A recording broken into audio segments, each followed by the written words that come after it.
김정희, 58세. 그녀의 하루는 새벽 5시에 시작됩니다. 작은 반찬 가게에 불이 켜지고 무 씻는 소리, 칼질하는 소리가 고요한 새벽을 깨웁니다. 남편을 잃은 지 10년.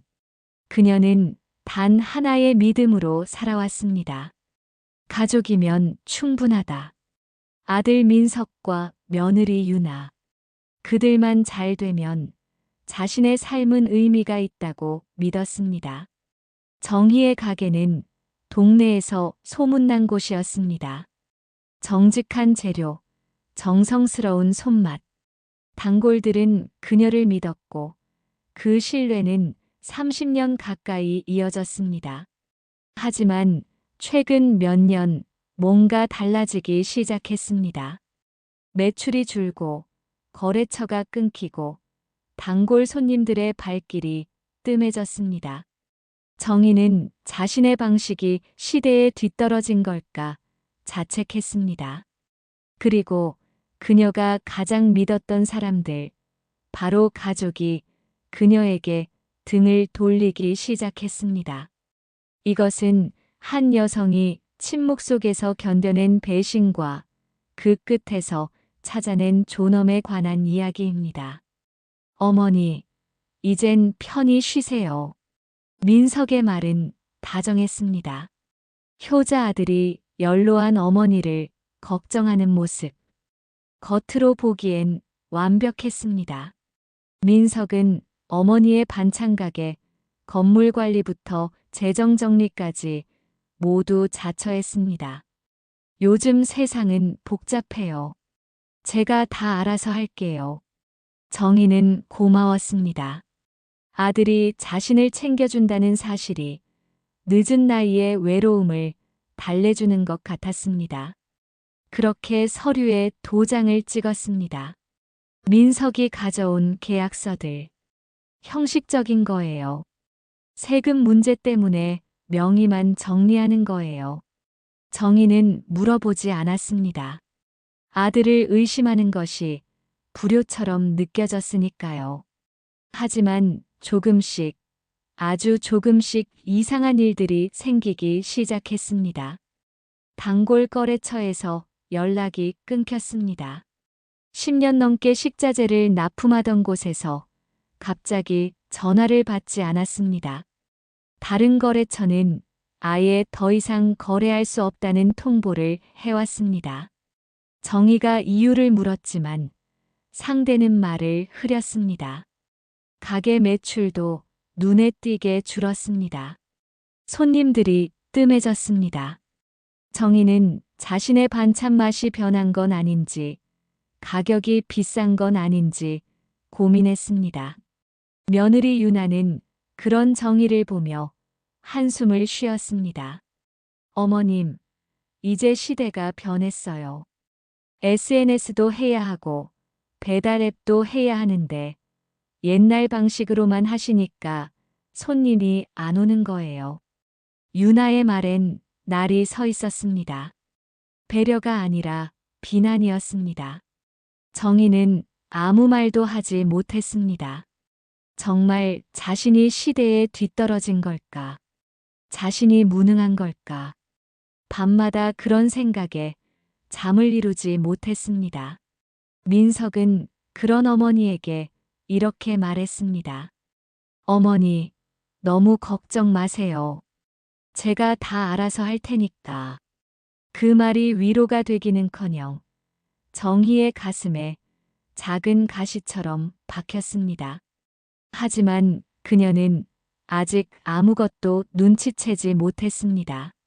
평온해 보이는 일상 아래 균열이 깊어지고 있다는 것을.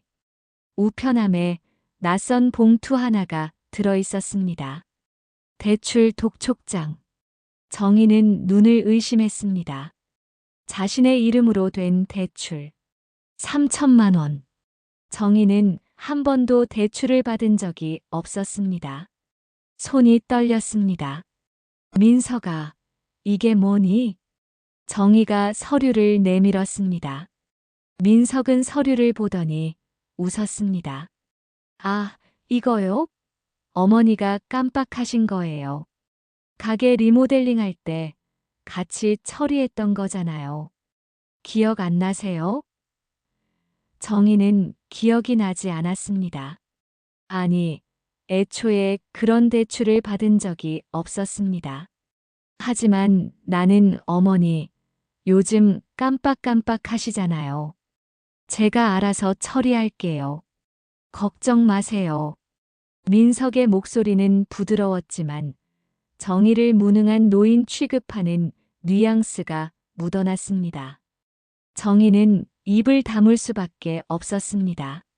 며느리 유나는 더 노골적이었습니다. 어느 날 친정 식구들이 집에 왔습니다. 유나는 시어머니를 소개하면서 이렇게 말했습니다. 저희 시어머니세요. 좀 고집이 세셔서 힘들긴 한데 뭐 나이 드시면 다 그러시잖아요. 농담처럼 던진 말이었지만 정희의 귀엔 모욕으로 들렸습니다. 친정 식구들은 정희를 힐끗힐끗 보며 고개를 끄덕였습니다. 동정 섞인 시선. 정희는 점점 집안에서 투명 인간이 되어갔습니다. 저녁 식사 자리에서도 대화는 민석과 유나 중심으로만 흘러갔습니다. 정희가 말을 꺼내면 유나가 끼어들어 화제를 돌렸습니다. 아, 그런데 오빠, 오늘 저희 엄마가 그러는데 정희의 존재는 지워졌습니다. 가게는 계속 어려워졌습니다. 정희는 새벽부터 밤까지 일했지만 매출은 회복되지 않았습니다. 오히려 알 수 없는 비용들이 계속 빠져나갔습니다. 어머니, 가게 관리비 나갔어요. 어머니, 세금 정리했어요. 민석이 보고할 때마다 돈은 사라졌지만 정희는 장부를 볼 수 없었습니다. 제가 정리하고 있으니까 괜찮아요. 정희는 조금씩 깨닫기 시작했습니다. 뭔가 잘못되고 있다는 것을. 하지만 그것이 무엇인지, 어디서부터 잘못된 건지 알 수 없었습니다. 밤마다 가슴이 답답했습니다. 믿었던 가족이 자신을 어디론가 밀어내고 있었습니다. 결국 그날이 왔습니다. 가게 문을 닫아야 하는 날. 30년을 지켜온 공간이 텅 비었습니다. 정희는 마지막으로 가게를 둘러봤습니다. 낡은 냉장고, 익숙한 칼자국이 난 도마, 단골 손님들이 남긴 메모들. 모든 것이 기억이었습니다. 하지만 더 충격적인 것은 따로 있었습니다. 가게만 문을 닫은 게 아니었습니다. 정의 명의로 된 빚이 6천만 원을 넘어섰습니다. 어디서 생긴 빚인지도 모를 채 그녀는 채무자가 되어 있었습니다. 민석은 어머니가 서명하셨잖아요. 기억 안 나세요? 라고만 반복했습니다. 정희는 집으로 돌아왔습니다. 그런데 집마저 편치 않았습니다. 유나가 정희에게 말했습니다. 어머님, 죄송한데요. 아기 방 만들어야 해서요. 어머님, 방 좀 비워주실 수 있으세요? 작은 방으로 옮기시면 안 될까요? 정희는 여기서 30년을 살았습니다. 남편과 함께 마련한 집. 그 집에서 자신의 방마저 내어주라는 말을 들었습니다. 그리고 결정타가 날아왔습니다. 어느 날 저녁 민석과 유나가 다투는 소리가 들렸습니다. 정희는 방문 앞에 서서 무심코 그 대화를 듣게 되었습니다. 당신 어머니한테 너무 심한 거 아니야? 유나의 목소리였습니다. 하지만 다음 순간 민석의 대답이 정희의 심장을 얼어붙게 만들었습니다. 심해. 우리 인생이 망가진 게 다 어머니 때문이야. 그 가게 때문에 우리가 얼마나 고생했는데. 이제라도 정리하는 거야. 정희는 그 자리에 굳어버렸습니다. 아들의 목소리, 그 안에 담긴 냉혹함. 자신이 평생 사랑했던 아들이 자신을 짐으로 여기고 있었다는 사실. 배신감보다 더 깊은 무언가가 정희의 가슴을 찢었습니다. 그날 밤 정희는 처음으로 가족에게 등을 돌렸습니다. 아니, 정확히는 가족이 먼저 그녀에게 등을 돌렸다는 것을 인정한 밤이었습니다. 정희는 울지 않았습니다. 대신 무언가를 결심했습니다. 이대로는 안 된다고. 진실을 밝혀야 한다고. 다음 날 아침, 정희는 평소처럼 일어났습니다. 아들과 며느리에게 아무 말도 하지 않았습니다. 표정도 바꾸지 않았습니다. 다만 그녀의 마음속에서는 무언가가 단단하게 굳어지고 있었습니다. 정희는 예전 가게 손님이었던 노무사를 찾아갔습니다. 법적 대응을 위한 것이 아니었습니다. 그저 자신의 기억을 정리하고 흩어진 기록들을 모으기 위해서였습니다. 노무사는 정희의 이야기를 조용히 들었습니다. 김 사장님, 이건 명백히 잘못된 거예요. 법적으로 충분히 싸울 수 있어요. 하지만 정희는 고개를 저었습니다. 법으로 해결할 문제는 아닌 것 같아요. 제가 원하는 건 진실이에요. 그냥 진실만 밝혀지면 돼요. 정희는 집으로 돌아와 오래된 장부들을 꺼냈습니다. 30년간의 거래 내역, 계약서, 영수증, 먼지 쌓인 서류들을 하나하나 펼쳤습니다. 그리고 기억을 되짚기 시작했습니다. 언제 어떤 거래를 했는지, 누구와 어떤 약속을 했는지, 정희의 손끝에서 진실의 지도가 그려지기 시작했습니다. 밤마다 정희는 작은 노트에 기록했습니다. 민석이 가져온 서류들의 날짜, 거래처가 끊긴 시점, 알 수 없는 대출이 생긴 날짜, 모든 것이 맞물리기 시작했습니다. 정희는 이제 알았습니다.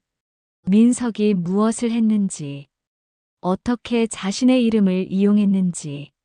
며칠 뒤 정희는 조용히 집을 나섰습니다. 예전 거래처 사장들을 하나씩 찾아갔습니다. 처음에는 다들 난처해했습니다. 하지만 정희가 진심으로 물었을 때 그들은 입을 열었습니다. 사장님, 죄송한데요. 아드님이 저희한테 거짓말을 했어요. 사장님 명의로 물건을 떼어갔는데 돈을 안 갚더라고요. 그래서 더 이상 거래 못한다고 한 거예요. 또 다른 거래처는 이렇게 말했습니다. 아드님이 사장님이 치매 걸렸다고 하더라고요. 그래서 자기가 대신 관리한다면서 사장님 도장 찍힌 서류를 보여줬어요. 나중에 알고 보니 사기였던 거죠.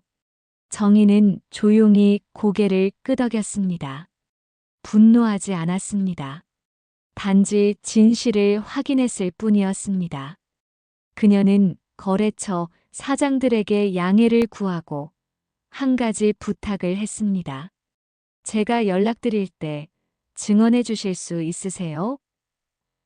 그들은 흔쾌히 고개를 끄덕였습니다. 정의를 믿었던 사람들이었으니까요. 정의는 준비했습니다. 침묵 속에서 조용하게, 누구도 눈치채지 못하게. 정의는 준비했습니다. 침묵 속에서 조용하게, 누구도 눈치채지 못하게. 며칠 동안 집안에서 정의는 평소와 다름없이 행동했습니다. 아침 식사를 준비하고 빨래를 하고 저녁상을 차렸습니다. 민석과 유나는 정희가 포기한 줄 알았습니다.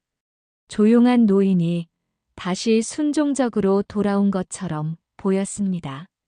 하지만 낮 시간 민석과 유나가 외출한 사이 정희는 움직였습니다.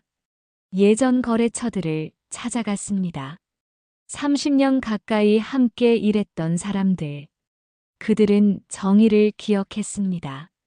정직했던 그녀를, 한 번도 약속을 어기지 않았던 그녀를. 첫 번째 방문지는 식자재 도매상이었습니다. 사장은 정희를 보자 난처한 표정을 지었습니다. 사장님 오시면 곤란한데요. 정희는 조용히 고개를 숙였습니다. 제가 사과하러 왔어요. 제 아들이 저지른 일 때문에 피해 보신 거 알아요. 사장은 한숨을 쉬었습니다. 그리고 조심스럽게 입을 열었습니다. 사장님, 아드님이 사장님 명의로 물건을 가져갔어요. 대금은 나중에 준다고 했는데 연락이 끊겼어요.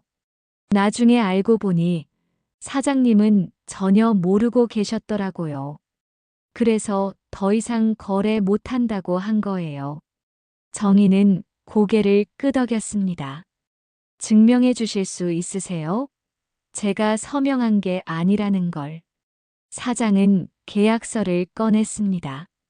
정희의 도장이 찍혀 있었지만 필체가 달랐습니다. 이거 사장님 서명 아니죠? 정희는 확인했습니다.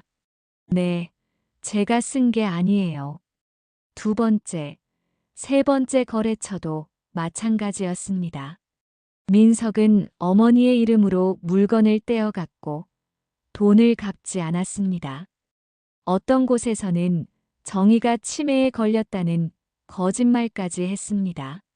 저희도 속은 거예요.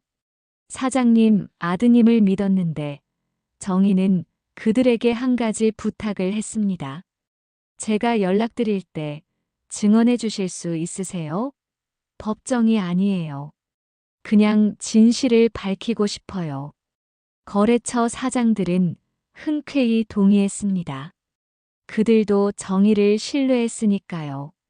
그리고 민석에게 배신당했으니까요. 소문은 조용히 퍼지기 시작했습니다. 업계는 좁았습니다. 김정희 사장님 아들, 어머니 이름으로 사기쳤대.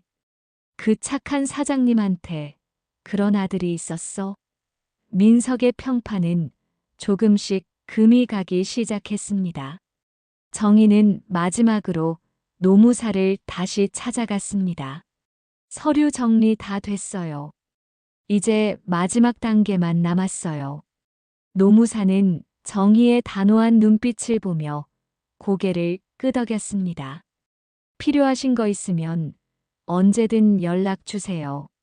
정희는 집으로 돌아왔습니다. 저녁 식사를 준비하면서 그녀는 조용히 미소 지었습니다. 준비는 끝났습니다. 이제 마지막 국면만 남았습니다. 민석은 불안했습니다. 거래처 몇 곳에서 묘한 반응이 들려왔습니다. 요즘 어머님은 어떠세요? 어머님이 최근에 건강하시던데요? 누군가 물어보고 다닌다는 것. 민석은 직감했습니다. 어머니가 뭔가 하고 있다는 것을. 어머니가 움직이고 있어. 민석이 유나에게 말했습니다. 유나는 차가운 표정으로 대답했습니다. 그럼 우리가 먼저 손을 써야죠. 어머님을 완전히 무력화시켜야 해요. 그들은 계획을 세웠습니다. 정희를 치매 환자로 만드는 것. 판단 능력이 없는 노인으로 만들어버리면 무슨 말을 해도 신뢰받지 못할 테니까요. 민석은 친척들을 하나둘 불러 모았습니다. 식사 자리를 만들고 조심스럽게 이야기를 꺼냈습니다. 요즘 어머니가 많이 이상하세요. 기억력이 떨어지시고 없는 일을 있었다고 하시고 친척들은 걱정스러운 표정을 지었습니다. 정말 정희 언니가? 유나가 거들었습니다. 저희도 걱정이에요. 혼자 계시기엔 위험할 것 같아요. 불도 켜놓고 나가신 적도 있고, 약도 제대로 안 드시고, 거짓말이었습니다. 정희는 누구보다 정정했습니다. 하지만 친척들은 몰랐습니다. 그럼 요양시설이라도 알아봐야 하는 거 아냐? 한 친척이 말했습니다. 민석은 슬픈 표정으로 고개를 끄덕였습니다. 그게 어머니를 위한 길인 것 같아요. 전문적인 케어를 받으셔야 할 것 같아요. 친척들은 동조했습니다.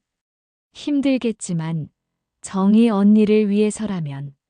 정희는 부엌에서 이 대화를 듣고 있었습니다. 요양시설. 자신을 무능력자로 만들어 격리하려는 계획. 분노보다는 차가운 각성이 왔습니다. 그들이 얼마나 치밀하게 자신을 지우려 하는지. 며칠 후 결정타가 날아왔습니다. 유나가 서류를 들고 찾아왔습니다. 재산 포기 각서. 어머님, 이제 편히 쉬세요. 복잡한 일은 저희가 다 할게요. 여기 서명만 해주시면 돼요.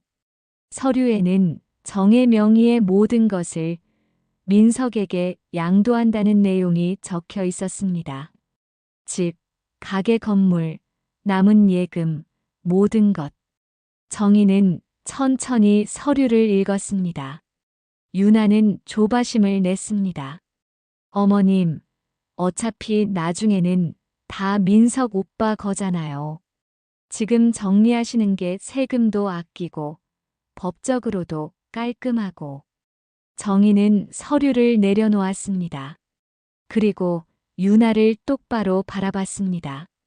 유나는 그 눈빛에 잠깐 움찔했습니다. 하지만 정희는 조용히 말했습니다. 서명할게. 유나의 얼굴이 환해졌습니다.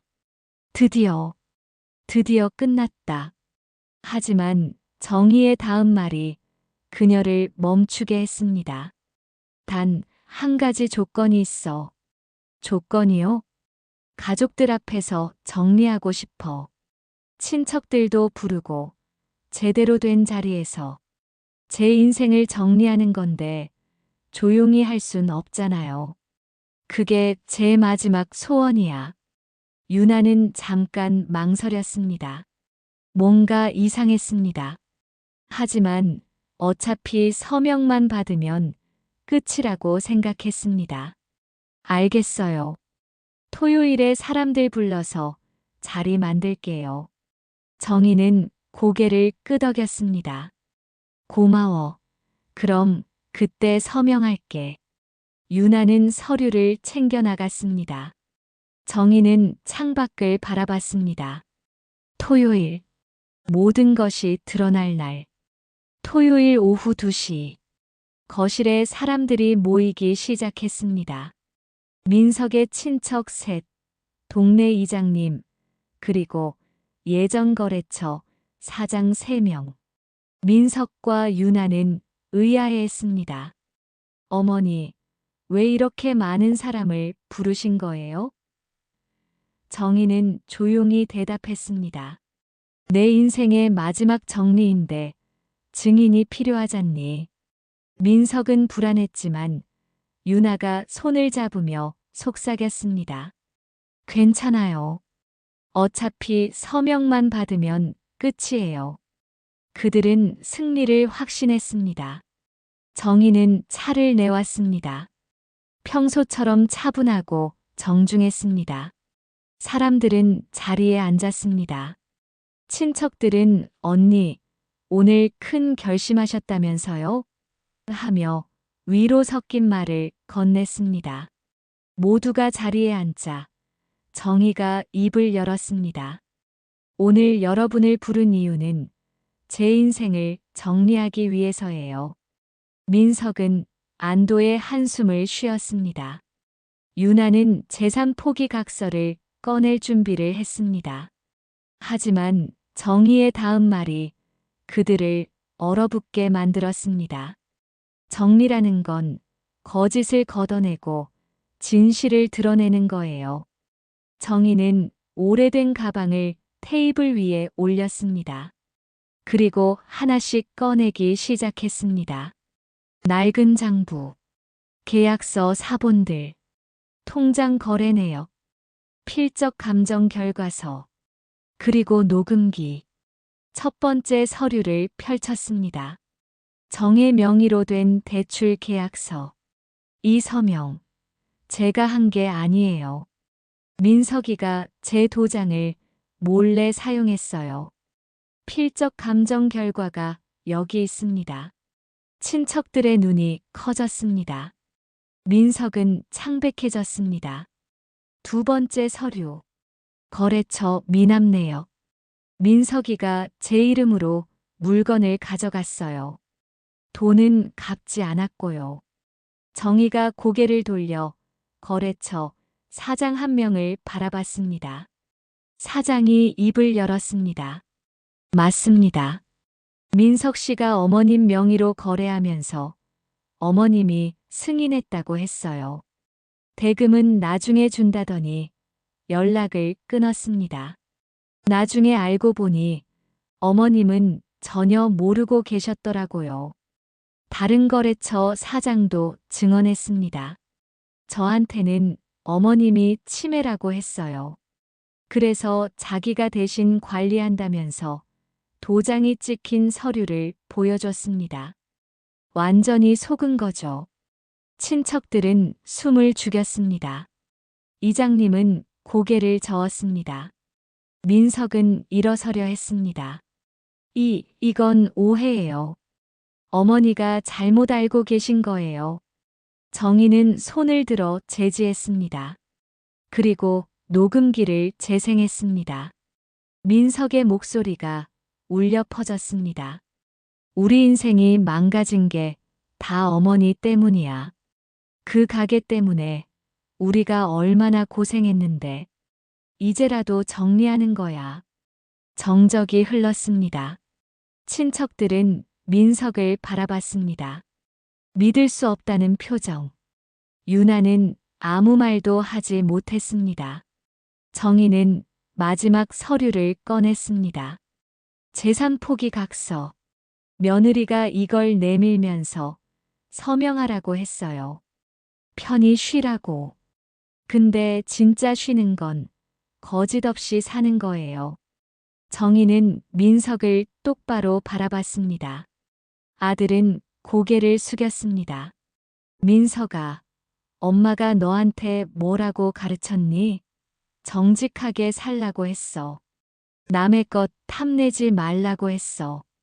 근데 넌 엄마 이름으로 사람들을 속였어.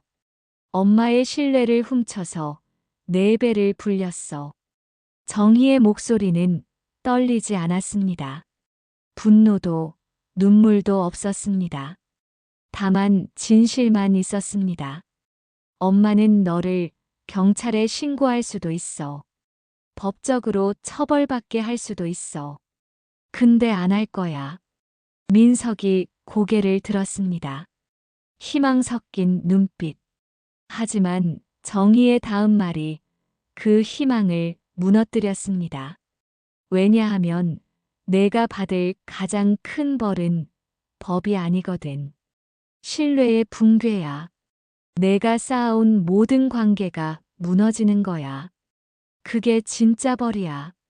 친척들은 민석을 바라봤습니다. 실망과 분노가 섞인 눈빛. 거래처 사장들은 고개를 저었습니다. 이장님은 한숨을 쉬었습니다. 그 순간 민석이 쌓아온 모든 것이 무너졌습니다. 한마디 변명도 통하지 않았습니다. 증거가 너무 명확했으니까요. 정희는 자리에서 일어났습니다. 오늘부터 나는 이 집을 떠날 거야. 너희한테 아무것도 요구하지 않아. 빚도 재산도 다 가져. 하지만 한 가지만 지켜. 내 이름을 다시는 쓰지 마. 정희는 가방을 들었습니다. 그리고 천천히 현관문을 향해 걸어갔습니다. 아무도 그녀를 붙잡지 않았습니다. 민석은 바닥만 응시했고 유나는 입술을 깨물었습니다. 친척들은 침묵했습니다. 문이 열리고 닫혔습니다. 조용히 하지만 단호하게 정희는 집을 나섰습니다. 뒤돌아보지 않았습니다. 정희는 집을 떠났습니다. 가진 것이라곤 낡은 가방 하나와 몇 벌의 옷뿐이었습니다. 하지만 그녀의 발걸음은 놀라울 만큼 가벼웠습니다. 마치 오랫동안 짊어졌던 짐을 내려놓은 사람처럼. 몇 달이 흘렀습니다. 민석의 삶은 완전히 달라졌습니다. 거래처들은 그를 상대하지 않았습니다. 소문은 빠르게 퍼졌습니다. 어머니 이름으로 사기친 놈, 노모를 배신한 불효자. 새로운 사업을 시도할 때마다 사람들은 그를 외면했습니다. 친척들도 연락을 끊었습니다. 명절에도 집안 행사에도 부르지 않았습니다. 민석은 고립되었습니다. 법적 처벌은 없었지만 사회적 죽음을 맞이했습니다. 그가 쌓아올린 모든 관계가 단 하루 만에 무너졌습니다. 유나는 결국 이혼을 요구했습니다. 당신 때문에 우리 집안까지 욕먹어요. 더 이상 못 살겠어요. 민석은 혼자 남았습니다. 빈집에서 자신이 무엇을 잃었는지 깨달았습니다. 돈이 아니었습니다. 신뢰였습니다. 존중이었습니다. 인간으로서의 가치였습니다. 한편 정희는 작은 시골 마을에 정착했습니다. 친구의 소개로 작은 주택을 얻었고 다시 반찬을 만들기 시작했습니다. 작은 부엌, 낡은 냄비, 그리고 정직한 재료. 그것으로 충분했습니다. 동네 사람들은 정희의 반찬을 좋아했습니다. 정성스러운 손맛, 정직한 가격. 입소문이 나면서 주문이 조금씩 늘었습니다. 정희는 많은 것을 바라지 않았습니다. 하루하루 정직하게 사는 것. 그것만으로 충분했습니다. 어느 날 저녁, 정희는 오래된 책을 펼쳤습니다. 탈무드였습니다. 예전에 누군가 선물해준 책. 그녀는 한 구절을 읽었습니다. 훔친 자의 벌은 빼앗김이 아니라 스스로 만든 신뢰의 붕괴다. 정희는 조용히 미소 지었습니다. 그녀는 아들을 벌하지 않았습니다. 법도 복수도 하지 않았습니다. 다만 진실을 드러냈을 뿐이었습니다. 그리고 그 진실이 민석이 쌓아온 거짓의 성을 무너뜨렸습니다. 스스로의 손으로. 탈무드의 지혜는 이어졌습니다. 신뢰는 쌓는데 1000일이 걸리지만 무너지는 데는 단 하루면 충분하다. 민석은 30년간 어머니의 신뢰를 이용했습니다. 그리고 단 하루 만에 모든 것을 잃었습니다. 정희는 다시는 누구의 이름도 빌려주지 않았습니다. 자신의 이름으로, 자신의 손으로, 자신의 삶을 살아갔습니다. 크지 않았지만 정직했고, 화려하지 않았지만 당당했습니다. 작은 부엌 창문으로 햇살이 들어왔습니다.